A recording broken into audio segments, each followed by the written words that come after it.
So when I was 18, I saved money up and with my best friend bought my first car. And that was a 1972 Chevy Beauville.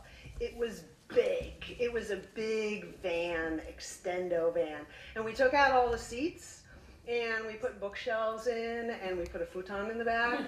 And we got two more of our best friends and we headed out to discover America. We cut all of our hair off first, so we were three freaky women and a Puerto Rican. And so for that reason, we decided not to go south and to go west. And we did that, and we went west, and we would just pull over and camp. We didn't go to campsites. We were spending all of our money on gas because the Chevy got 9 miles to the gallon. And so we would just kind of pull over in places and, and sleep in the van. And we were in the middle, we were driving on a mountain. I don't know what state we were in. We were way out. We were kind of looking for a campsite. And we were way, way out. And there was nothing but mountain and trees and stream. And we pulled off. And it was a beautiful, beautiful spot. And we decided to have a picnic there and possibly camp there. And we just pulled off the road. And we started making our lunch.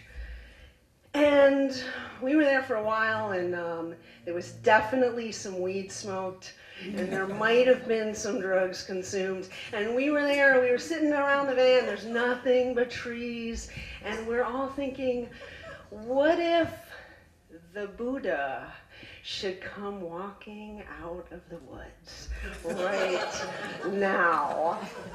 What would the Buddha say to us? And we're all thinking, what would you do if the Buddha came out of the woods right now? And how would we know it was the Buddha? And we're all sitting around and we're talking about this. And Miguel's like, is there someone over there? And he was the jokester, so we're like, yeah, the Buddha's coming. And this guy walked out of the woods. No, we're like 5 miles from anything. And this guy comes walking out of the woods. And so the Buddha wears knee-high rubber boots and canvas work pants and a plaid shirt and a cap, and he carries a fishing pole, apparently. And he came up and he looked at us and we were just like, what's he gonna say? And we were looking at him and he said, you stuck? We said, oh no, we're having a picnic. And he's like, well, did you try getting back on the road? We're like, no, we just pulled off. We're not stuck at all. We're having a picnic and maybe we're gonna camp here. And he's like, why don't you try? We're like, okay. Like one of us gets in the car and we start to, and it's mud. We are literally 10 feet off the road. We are not moving. The wheels are just spent. Nothing. He's like, I'll be back. And he leaves. And a half an hour later, he comes back with a truck and a winch. And he straps a winch to a giant tree across the street, and the chain goes down, and the chain attaches to the frame. And one of us, the smallest one, who was Max, got to drive, and the other three got to be, with the shoulder against the back of the van and covered with mud, and she's driving, and he's winching, and this was an hour and a half.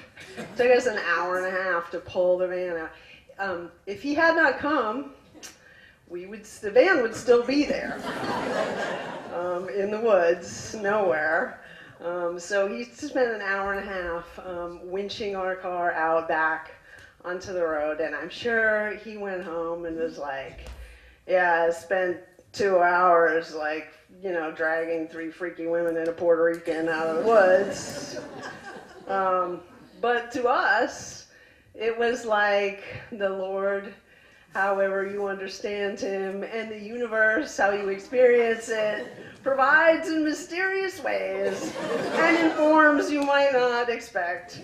And so when the Buddha comes out of the woods, when you meet the Buddha off the path, do whatever he tells you to.